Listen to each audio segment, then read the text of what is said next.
I'm going to pass over to Tiffany. So I'm really excited about this workshop where Tiffany is going to be sharing with us the method of internal family systems. So it's something I'm also really passionate about and use a lot in my work as well. So Tiffany, I'm really excited for what you have to share this evening. Oh, I'm so excited to be here, Jules. Thank you so much for for inviting me. And does anyone know? Just hold your hands up. Has anyone heard of internal family systems, IFS? Lovely. Okay, so Janice, for you, I'm really sorry if I'm kind of going over stuff that you know. But yeah, just bear with me. And Shima and Emily, there'll be space for questions and stuff if you find it interesting, if you've got any curiosity, and we'll just go on this journey together and see how it lands for you.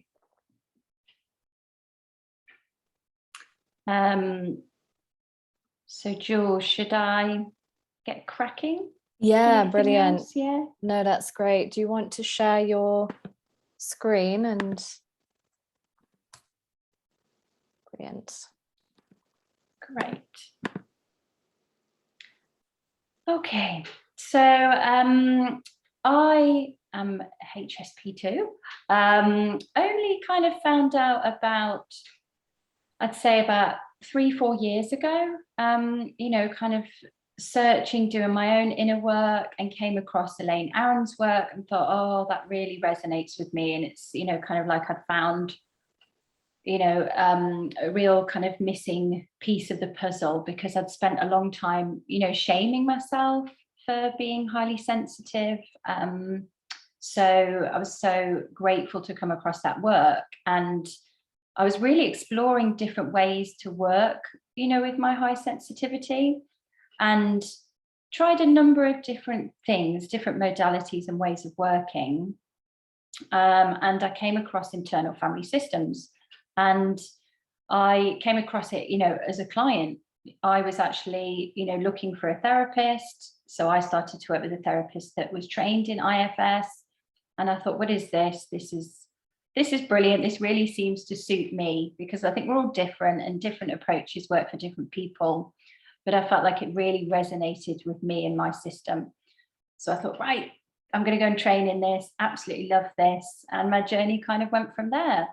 And as Janice will know, it really is, about us being, the mind is multiple. We have lots of different personalities, lots of different parts within us. And this picture represents the film Inside Out. I don't know whether anyone's seen that film. But yeah, the idea is that we've got, all these different parts of ourselves. One part maybe feels anxious, another part feels excited, one part wants to do something, but another part's afraid. So it's really just honoring and recognizing that that's how we are as humans, and really delving into that and really connecting with our inner world. So for example, today I've got a nervous part, that's really nervous to be here. I notice her because my heart starts to beat quicker. And she's only about 5, and she's so nervous that, she'll get something wrong. She'll get something wrong in this workshop. Maybe there'll be a mistake. So I'm really kind of, honoring and witnessing her and letting her know she's not alone. Don't worry, she doesn't have to do the workshop because she's only 5. And I'm going to be here with her, and I can just hold that space for her nervousness and just support her through that. And I can be the one to be with you. And basically, the idea of IFS is that we all have parts, and there are no bad parts. All of our parts are there to protect us. They're there to carry our wounds, our feelings of, shame or hurt or grief. And they're also there to try and protect us from feeling those feelings. So it really helps you to explore your inner world and really befriend what's going on inside. We spend so much time in the outer world, and a lot of us are really taught to, turn away from our inner world, ignore our inner world, just push through. So this is really turning towards our feelings, our discomfort, our parts with curiosity, and really just holding space and being with what's there. And it can help with anxious parts, depressed parts, parts that carry trauma, low self-confidence, feeling stuck, addictions. It can really help to notice and recognize whatever is going on within us, and recognize that as, oh, that's a part, as opposed to, I am an anxious person. Oh, I have parts that are anxious, and I can really be with them and support them through that. So when you say a part of me feels that, so part of me feels that I really can't do that, or a part of me really wants to, you've already embraced what IFS is. And, many times, certainly before I came across IFS, I'd use that language naturally a lot.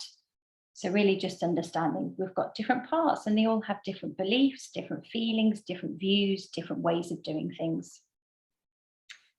And practicing IFS is really just turning that attention inwards. So right now, I'm with all of you in the external world, sharing. So if I want to kind of bring that focus to my internal world, just going to start to get curious about what's going on with my thoughts are parts. What's going on in my body? I have tension kind of, in my neck and my back. That's a part. It's holding tension. It's holding something. As I mentioned earlier, the young part, she makes my heart start to beat quicker. She gets scared. She's a young part that gets scared. So really just noticing what is going on inside. And the key really is turning towards that with curiosity. For example, sometimes I might turn towards my nervous part. And there might be a part of me that goes, oh, why is she here again? Oh, why can't she just go away? I don't want to be feeling nervous. So maybe there's a part that's frustrated with her, wants her to stop feeling nervous. So I recognize that as a part. And it's just about identifying, oh, that's a part, that's a part, that's a part, and learning about them, just being really curious. And when we do that, when we really connect to our inner world with curiosity and really holding space for our parts, the same that if you were talking to a friend about how you were feeling, they might respond in different ways. Perhaps they'll respond, sort of advice giving, or maybe telling you how to think or feel. Our parts can do that too, because they've learned to do that from the external world. So it's really turning towards our parts and just holding space. Why is my little one, why is she feeling scared? What can she tell me about how she's feeling? What can she tell me about her experiences? And how can I help her with what she's carrying? And as the kind of, as we turn towards our parts, we bring healing to those parts of us that are maybe trapped with those feelings, those beliefs, those roles that they might be trapped in. And we really kind of start to get that space to be with them, as opposed to being that part. And you'll just start to notice it's kind of like your internal family. Rather than being at war with each other or being at conflict with each other, they start to collaborate with each other. So the internal conflict can slowly and gently, in our system's own time, start to turn to inner harmony, inner peace, kind of working together with our parts. So curiosity really is the key for this. Compassion is beautiful as well, but for some of our parts that maybe aren't used to self-compassion, maybe that's a little bit threatening for them, or they're not ready. So the first step is always just to try and invite in that curiosity, just to be curious about what's going on inside. Maybe we've got some parts that come with judgment, that maybe feel ashamed. So we really just want to honor and recognize those parts and just offer curiosity to whatever's there. So if anyone wants to come on a little journey, I'll come with you. An invitation, you don't have to, you can just observe if you want to. but we can just go on a little inner journey, and this is about connecting to our heart. And I also, if you've got a notebook, a phone, you're very welcome to make any notes as well, just doing whatever feels right for you. And if anyone needs anything, toilet break, blankets, water, please let me know. But if everyone's okay, we can, perhaps go on a little journey together.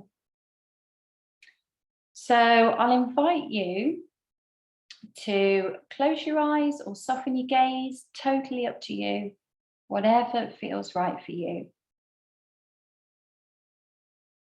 And maybe if it feels right, just invite in a couple of deep breaths.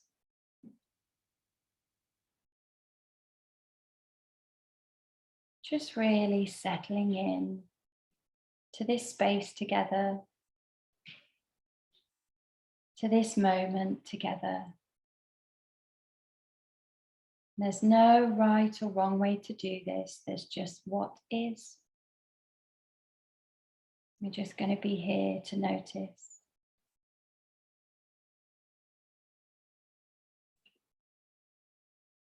And just gently beginning to focus on your heart area. However you experience your heart in your chest, it doesn't have to be the exact physical location of your heart, but just however and wherever you experience your heart center.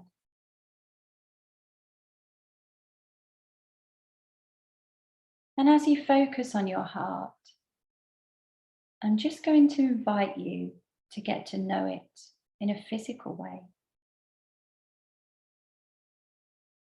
We're going to explore together different qualities of your heart and just see what kind of condition it's in. The first thing you're invited to notice is how open it is versus closed. Inviting you to get really curious about this, checking around your heart. How open is the front of your heart? The heart that faces towards the outside world. And how open or closed is the back of your heart, the part that faces inwards towards your inner world.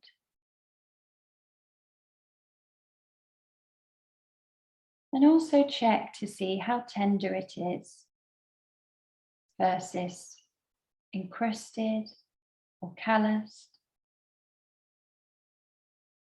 How congested it is versus fluid and flowing. Are there any areas of your heart that seem wounded or areas that seem nourished?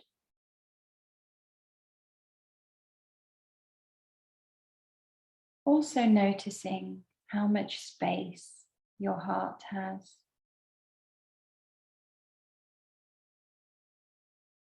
Does it seem tight and compact, or perhaps spacious?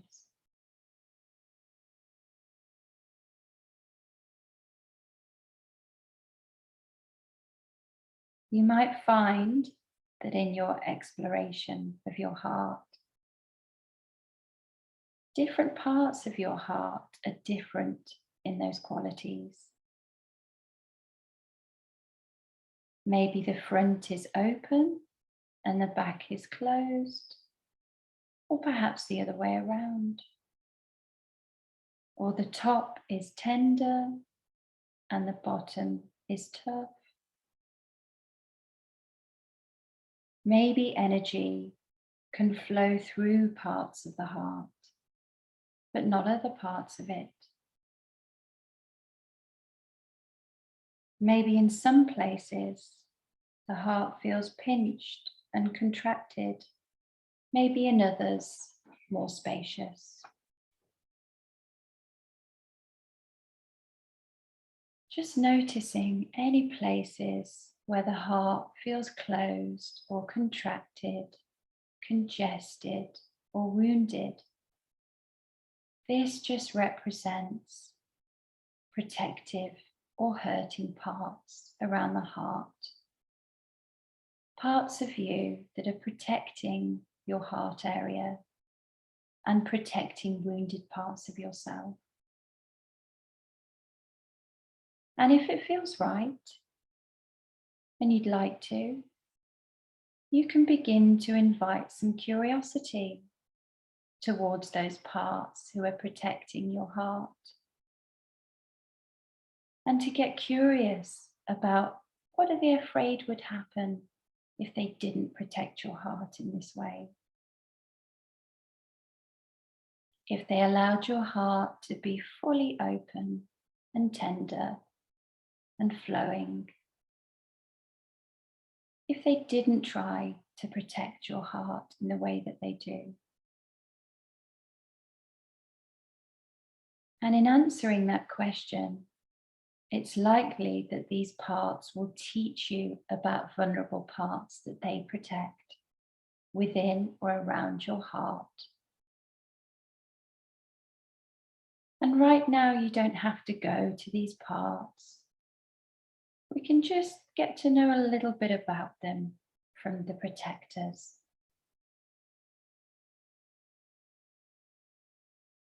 And if also it's possible, you can get to know about how vigilantly and how hard they've been working to protect these vulnerable parts within your system. And to whatever degree it seems sincere, you can extend some appreciation and gratitude to these protected parts for how hard they work, for how hard they needed to work to protect your heart. And just see how they react to anything that you've sent to them. Are they able to receive it? Just noticing how it is for them.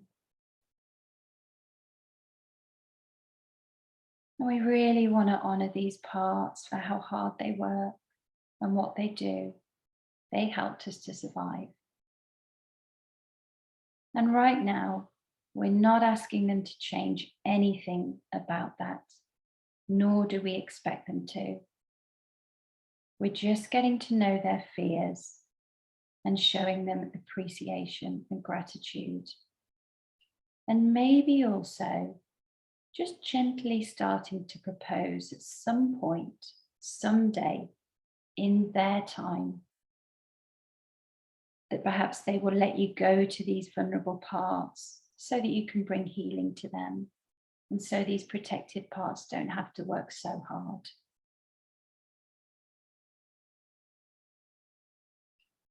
Just allowing them to start to believe the possibility that healing towards these vulnerable parts is a possibility.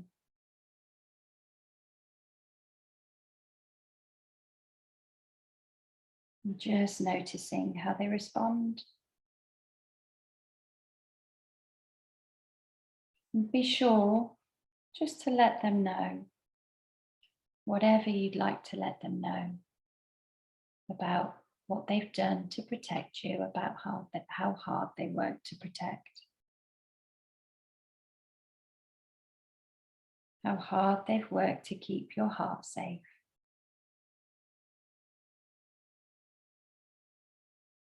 And whenever you're ready, in your own time, any movements, any stretches that feel right, you can just come back to the external world.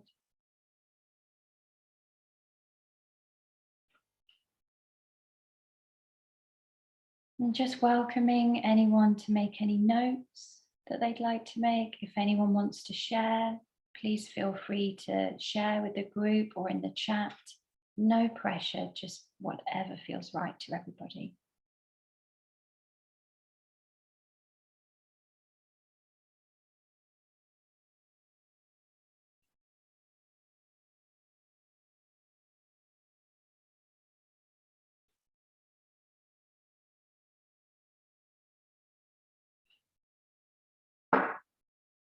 as I was on that journey with you, connecting with my heart,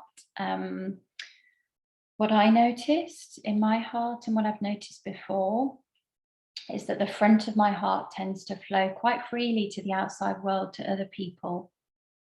But the back of my heart can be more closed sometimes to my own inner world.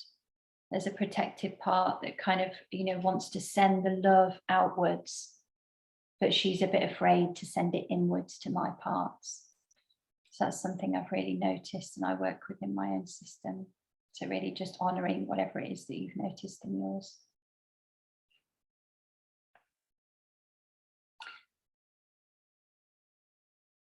Oh, and my apologies, my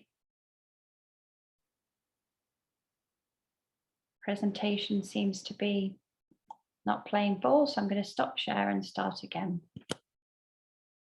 The joys of technology.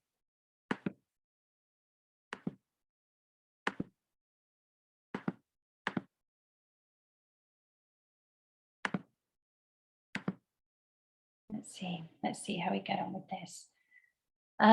So the idea in internal family systems, and maybe this has come up, with the work that you've already been doing with Jules, is our true self, our authentic self. And the way that we view it in internal family systems, and I guess in lots of, spiritual explorations and really connecting into our true authentic self, is that that's always there. That's who we were born to be.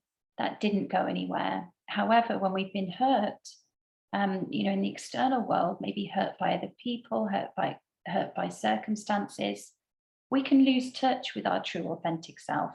We can lose touch with our self energy. So in internal family systems, we're really just reconnecting to what's already there within the core of us. That compassion, that creativity, that confidence, that calm, that courage and clarity, patience, playfulness. So we're really just reconnecting to our true selves, who we always were, who we were born to be. And we all have parts, as I mentioned earlier, and in internal family systems, we kind of, break these parts down a little bit just to really help to witness and understand them more. So we have our self, our true core self, our self energy. And then we have exiled parts of ourselves. So for example, my little girl part that I mentioned earlier, she was in my heart. She's a part that often was exiled, was sort of pushed down.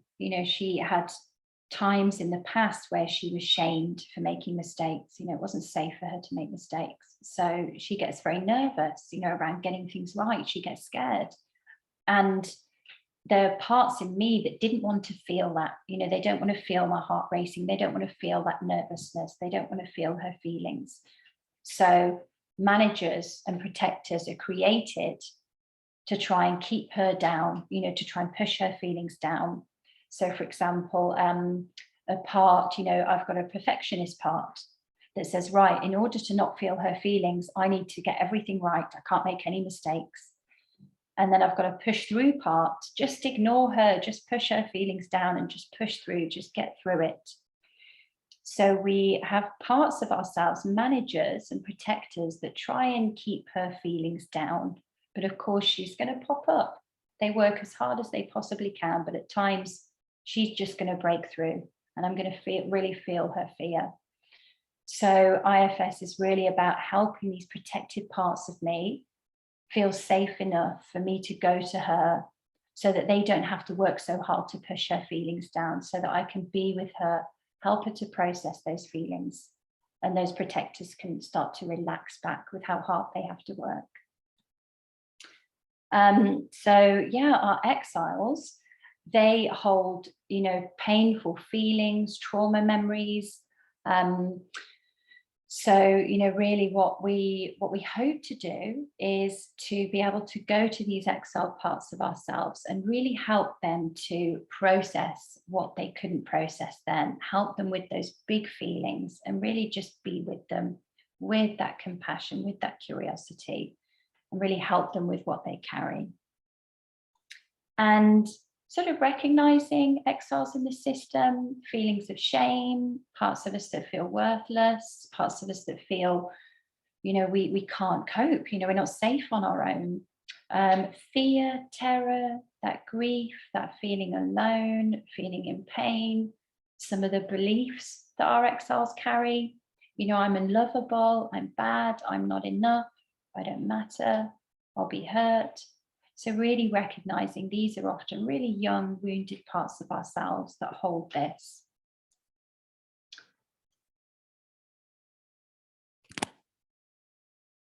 So,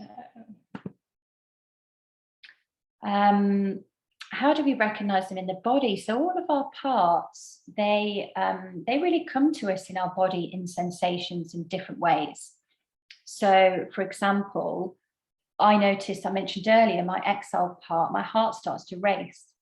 So it's a real clue for me, there's an exhale part around that's carrying some fear, or, you know, something that's a really big feeling. Other times I might notice that kind of knot in my stomach, that kind of tension, you know, that dropping feeling. Sometimes my parts will shake, you know, I'll start to shake. And that's a sign as well for me, you know, really getting to know these exhale parts of myself. So the center of the body, the chest, the heart, the gut. And the protectors. So our exhale parts have all these protectors that have been built up to try and protect them in the only way that they could, in the only way that they knew how, in an effort just to try and protect us from feeling these feelings, just to try and protect us from, you know, being overwhelmed by these young parts' feelings. And their job is just to really try and prevent the exiles from getting triggered, prevent us from feeling their feelings. And we have two types of protectors. We have managers, and the managers are proactive. So for example, you know, my perfectionist part, that part, she's proactive. She will, you know, in order to try and help this little one that's, you know, so afraid to make mistakes, getting triggered, her proactive way of being was, right, I'll just aim to be perfect. I'll just make sure I make no mistakes. You know, so she's kind of, you know, double checking everything and, you know, trying to be really careful. So she's very proactive in trying to keep this exiled part down. And they, yeah, as you see, the plate spinning, you know, it's a really big job for our protective parts, our managers. They've got a big job on their hands to try and keep these little ones, you know, and their feelings down. And the way to recognize managers, you know, there's lots of different types, but as I said, perfectionist, people pleaser, that's a big one in my system too. Self-critic, you know, the part that kind of notices these parts in our system and, you know, kind of maybe tells us we're bad, or we shouldn't be feeling that way, or we shouldn't be thinking that way. The worrier, you know, our parts that think, right, if I worry about this, I'm going to be able to sort it out. If I worry enough, I'm going to be able to, you know, make sure it's okay. The caretaker, that is a big one in my system. You know, the more work I've been doing with my system, what I've found is there's lots of caretaker parts in my system, and what they do is they kind of, it's almost like they see someone else in pain or suffering, and they think, right, I've got to take this pain. I don't want them to have it. Let me take it. And then recognizing that below that, they're trying to protect a little one that just feels like, who is she if she doesn't help other people with their pain? She feels worthless if she doesn't do that. So really recognizing, you know, our parts, they do things for a reason. They're really doing all of this for a reason, to try and help these parts. High achiever, you know, I'm only worthy if I just keep achieving. You know, controlling parts that just want to find safety, you know, in control, you know, to try and keep that control, to try and help our parts to feel safe. The planner, you know, I've got a part that, you know, loves to plan. So yeah, all types of ways that our protectors, our managers can, yeah, really try and help these young ones that they see. And managers in the body, they're trying to control, suppress, hold, push down, keep down. So, as mentioned earlier, my neck and my back, I can really feel, when my managers are about and they're trying to hold down, they're trying to hold it in. Throat as well can really be one. I don't know whether you've ever had it, but I've noticed this sometimes my jaw will be really tight. It's like it's gripping onto something. And so just really noticing and maybe just inviting some movements in when you notice, these managers are here, just letting them know, that it's all right for them to be here and that you're here with them. Maybe sort of, inviting in some self-soothing touch if that feels right, some movements, maybe some breaths, and just helping these parts to feel really seen and acknowledged. And then we've got the second types of managers, which are firefighters, and they're reactive. So the managers are proactive and the firefighters are reactive. So for example, let's say my perfectionist part has been trying really, really hard to make sure this little one doesn't get activated in my heart. But no matter how hard the perfectionist part tries, it's got an impossible job because we're imperfect, we're all imperfect. So my perfectionist part has got this really impossible job. And so at some point, my young one's going to get triggered because something's going to go wrong.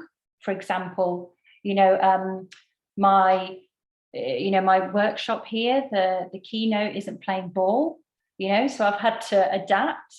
So my perfectionist part, wasn't able to do its job. So this little one, will start to think, oh no, something's gone wrong. So then a firefighter part will think, oh no, she's here and her pain is big and her heart's racing. What are we going to do? I need to help. I need to try and help to put the fire out, to try and get rid of her pain, try and push it back down. So they're very reactive. They're just there to try and help the part that's feeling in pain. And they don't care about the consequences. They just want to put the fire out. So distracting, dissociating. Certainly that's parts I've worked with a lot in my system, parts that would kind of, oh, let's just pretend this is not happening and, kind of maybe float away. So really they're just trying to put the fire out and that's all they care about. That's all they can see. And yeah, firefighters, how to recognize them, panic.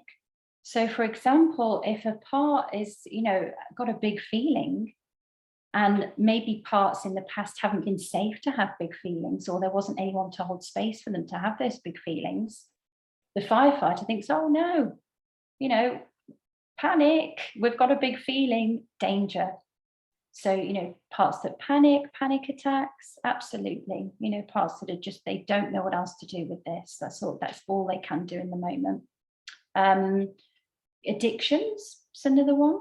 So any kind of addiction you can think of, daydreaming, fantasizing, certainly something, that my system did a lot when I was younger, that kind of, right, I'll just fantasize, I'll just imagine I'm somewhere else and imagine something else is happening. Rage, where a part just doesn't know what to do. So suddenly the anger just comes and you think, oh, where did that come from? So these parts are just trying to do whatever they can just to help with that pain. And you can recognize them in the body, numbness. So sometimes a part will think, right, I don't want to feel this, shut down, disconnect head from body. And it's really, energy in the limbs, sleepy, parts that think, oh, forget this, I'm going to go to sleep, or I'm just going to get really tired. All the kind of stages of dissociation, not really being here, not really being present, not really being in the body. And you'll kind of notice that in the digestive system as well. Any sort of reflections, any questions around any of that, the different types of protectors? Anything coming up at all? No pressure to anyone, but just a chance to share or ask anything if anyone wants to.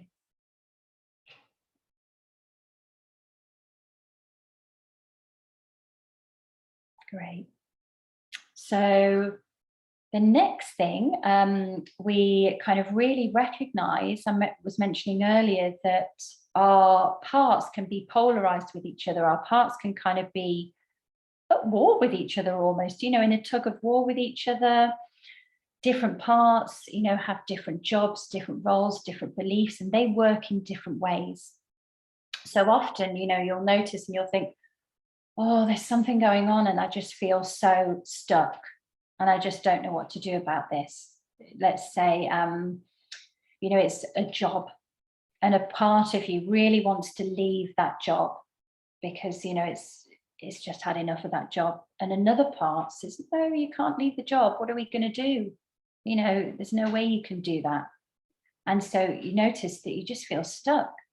This part really wants to leave the job and this part says, no, it's not safe, you've got to stay. So really noticing this conflict between these two parts. And in internal family systems, what we do is we'd just be with these parts, we'd spend time with them, we'd bring them together, help them to understand each other's perspective, help them to really be seen and heard, each of them, for their beliefs, their feelings, their perspectives, really witnessing them. And what you'll often find is that when that happens, a lot of the time, they're actually protecting the same exiled parts, but in opposite ways. And when our parts realize that, when they realize that they're both just trying to protect and that they're both protecting the same part, it's incredible. It's really incredible what can happen in your system. They start to make friends, they feel heard, they feel understood, they start to collaborate in ways that maybe they could help the part that they protect. And, you know, our self is really just there to be with and hold this space and witness that and really support these parts in what they would like to be doing in the system and to support the wounded parts. And yeah, just kind of starting to notice that little bit of easing in the system, in the body, starting to notice a bit more freedom, a bit more space in there, a bit more collaboration and a bit more self-trust. And some examples of kind of polarized parts, the part that, you know, really wants to achieve, and then the part that just procrastinates. And there's a reason that these parts are doing this. They all have their own stories, their own memories, their own feelings. And when we really go to them and get to know them, they just really feel seen, heard, understood, acknowledged, appreciated, and they can really ease and maybe start to drop that rope, that tug of war that they're in. Freedom versus responsibility, control versus impulsivity, optimism versus pessimism. There's you know, once you kind of get in there and you start exploring, you'll kind of meet lots of parts that have really been in that tug of war with each other and they're just feeling stuck, and really just seeing them and noticing them and being with them and helping them to get to know each other. It's quite incredible what can happen in there when that happens. And it's really experiential as well. It's something that, you know, you can't quite logically explain. You know, I've got parts in my system that will see other parts and try and figure them out. Oh, why is that part doing what it's doing? You know, what's it trying to do? Let me figure that part out. But really, when our figuring out part, our analyzing parts, our kind of more cognitive parts can relax back, and we go to these parts and learn from them, get the information directly from them, that's where the kind of gold is. That's where the real healing comes. And it can be strange for us when we first start this. You know, maybe you've already been doing some parts work or some inner work, you know, wherever you are on your journey. But for some parts, it can be quite strange. Oh, I'm going in and, you know, what are these parts? And what do you mean they're going to talk to me? And no, that, you know, am I making this up?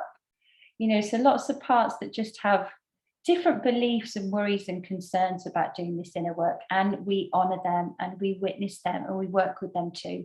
And we don't go anywhere that parts don't want to go. We go at their pace, at their time. So we always make sure, hey, have I got permission from you to go here? Maybe the part says no. Okay, that's absolutely fine. I'm going to spend some time with you then. I'm going to go at your time, at your pace. So we're making it really safe for everyone in there. And then internal family systems and highly sensitive people, you know, obviously I'm biased, you know, I love HSPs and I love IFS. So for me, it really is a marriage made in heaven.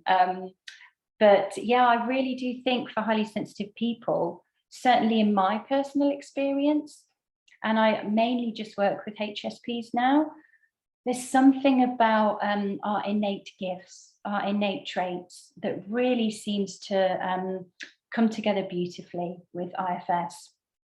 You know, what I've witnessed in myself and with other HSPs is we naturally seem to have this rich inner world, and our sensitivity and our ability to turn towards these parts is a real gift, you know, and it really does sort of seem to really just sit well with the highly sensitive system, this kind of work, because it is very, it's, you know, it's gentle, it's respectful, it's anti-shaming, it's emotional work, you know, it's really working with our emotions and our feelings and our body. So it's really honoring the gifts that we already have. Our creativity, you know, can be absolutely brilliant with really getting in touch with this inner world and really helping parts of ourselves who maybe, you know, maybe they're stuck in the past somewhere, in a place that they don't want to be. We can go to them, and with our creativity, we can help them to go to where they want to be. For example, I've created in my inner world, there's a beach that some parts like to hang out at. There's a house, and parts have been able to design their own rooms, you know, have whatever they want there. So really that creativity, you know, just really helps to bring that healing and that change to our inner world, so parts don't feel stuck anymore. The intuition element is, you know, just so really beautiful and important, you know, and I think as HSPs, we've really got a connection to that, and this work can really deepen that connection to our intuition and that trust in our intuition as well. And of course, that empathy and compassion, you know, sort of, I mentioned earlier, sometimes we might have parts that can freely give that empathy and compassion to others, but maybe have struggled to give it to ourselves. So again, it's really just helping our system to start to really allow our heart to flow freely with that empathy and compassion towards our own system. And yeah, the benefits of practicing IFS, you know, there's a number of them that I've mentioned, but really, I guess there's kind of 4 steps that they talk about. So really unburdening and liberating our parts. So for example, my perfectionist part didn't choose that job.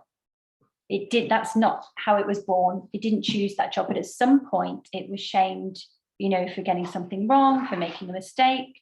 So it had to take on that role. That can never happen again. So I need to be perfect. So our protected parts are kind of forced into roles that they didn't choose, just to try and help us to survive situations. So really, we can actually go back to these parts, unburden them, liberate them, help them with that, and actually give them the choice. Hey, what do you want to do in my system? If you didn't have to work so hard to try and be perfect to protect this young part, what would you like to do in my system?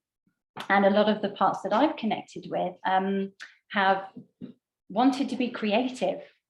You know, so I've got parts now, I've got a little candle here. So I've got parts, you know, some of my parts that wanted to be creative. So I started making candles. You know, some of my parts just, you know, sort of little crystal candles and things. This one represents, you know, sort of self-compassion and love. And that was what one of my parts wanted to do. You know, it was so tired of having to work so hard, you know, to try and be perfect, that she just wanted to be creative. She just wanted to have fun. So really been opening up to helping, you know, to really reparent these parts and, you know, help them to get back to their natural state of being, to that self energy that they were always born to be. Restoring trust in ourselves, really helping our parts to believe that we are there for them. Adult, present day us is there for them, is there to be their parent, to be their best friend, to be their witness, to be their nurturer. So really giving our parts, each and every one of them, that experience to really get back to that self-trust and that self-energy, and really believing in that. And as we talked about earlier, just bringing parts together to start to be a team, to start to collaborate with each other. We're not asking parts to go anywhere. You know, our parts have helped us to survive. They're really vital and important. We're just inviting them to perhaps unburden and let go of things that they would like to let go of, and then helping them and just supporting them to be a team so that everyone in there can experience more harmony. And yeah, being more self-led in the world.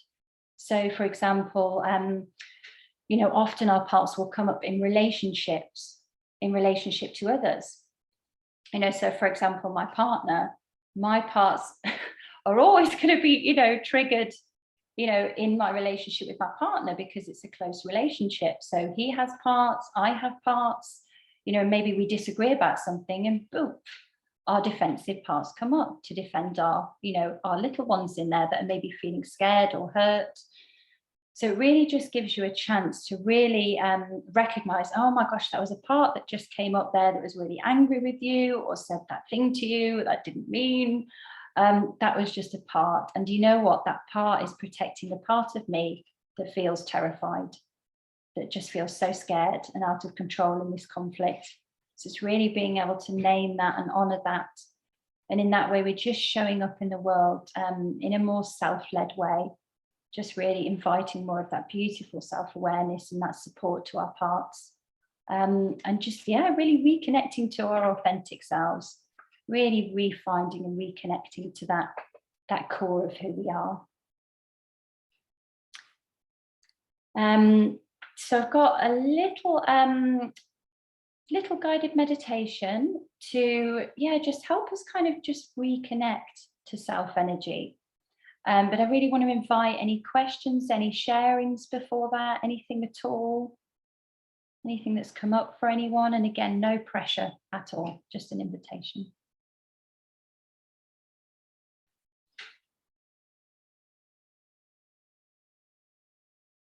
Okay. So again, this is just an invitation to join me on this meditation. You can join along, or you can just observe, make notes, whatever feels right for you. So maybe just, if you want to join along, or you can just observe, whatever feels right. Or you can just relax, you know, whatever's feeling good to you right now. I'm just going to guide to really connect in to our core selves, to that self energy that never went anywhere. It's always there. That self energy, beautiful self energy that you were born with. It's always there for you. It's always there for your parts to connect to.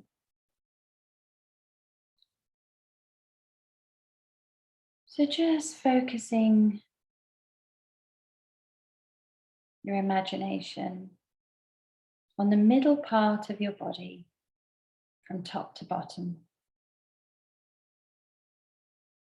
And as you're focusing inside, imagine the middle axis of your body as the center of your world.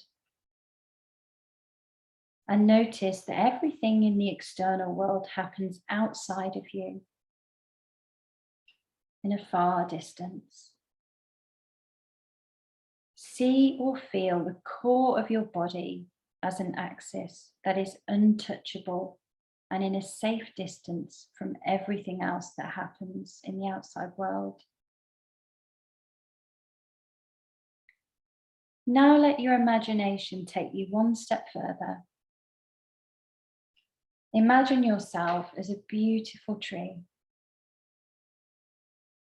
The axis of your body that you imagined yourself to be is now the trunk of that beautiful tree. Take a moment to become one with the tree so you can become this beautiful tree. Feeling your body as this tree, focus on your roots. Feel them deep in the warm and nourishing soil of the earth beneath you. helping you to be safe and grounded. Let the energy of Mother Earth flow through you like a warm and calming light, filling your core.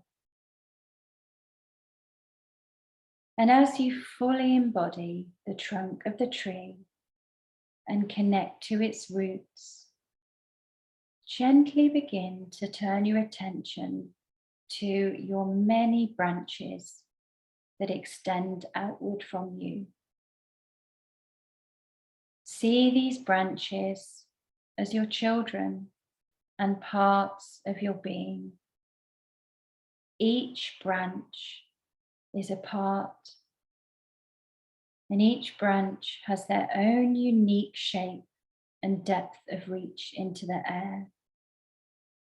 Notice how your branches have grown towards the outside world, as if they are parts of you that interact more with the external world happening around you. Also notice that some of your branches may be pointing down towards the ground, and some have risen up to reach higher levels.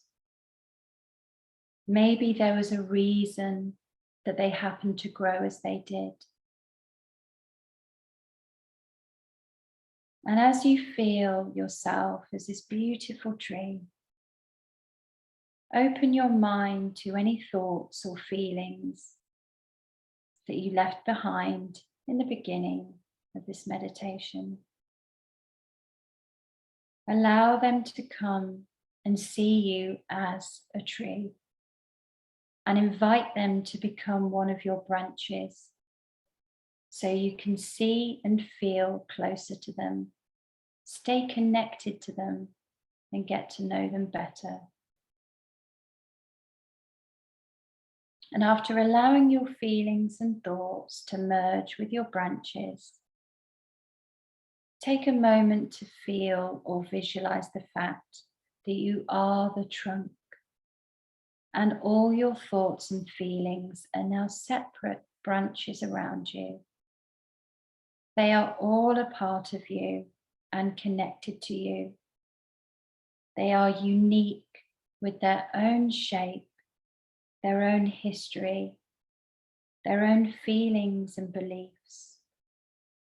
You are different from them because you are the trunk of the tree, well grounded through your roots and deeply connected to the energy of the earth, which is endless.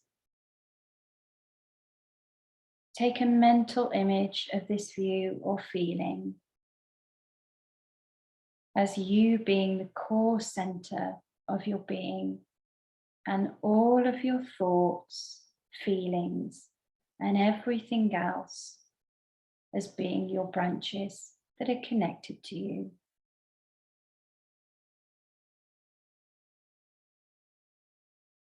Extend your care and curiosity towards your branches, as if you are redirecting the nourishing energy of the earth from your trunk to the branches. They are all a part of you. They have stories to tell you about the time they came about and how they got to this point. They're just waiting for that connection with you.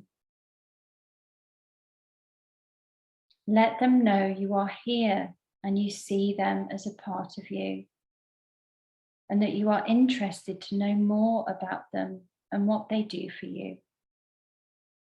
Let them know they are a valuable part of you, and you want to work with them to help them heal any broken branches for a better future together.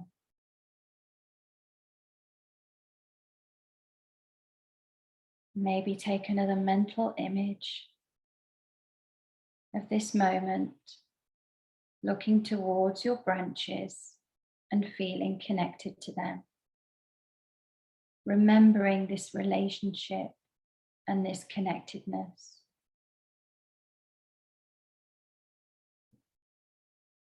An invitation for you to send any wishes or anything at all to your branches.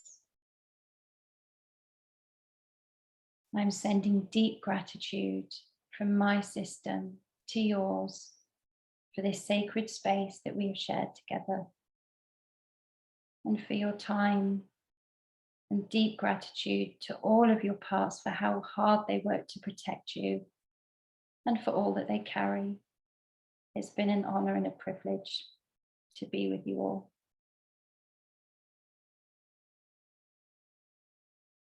And whenever you're ready, in whatever way feels right, any stretches, any movements, any sounding, can come back into the external world.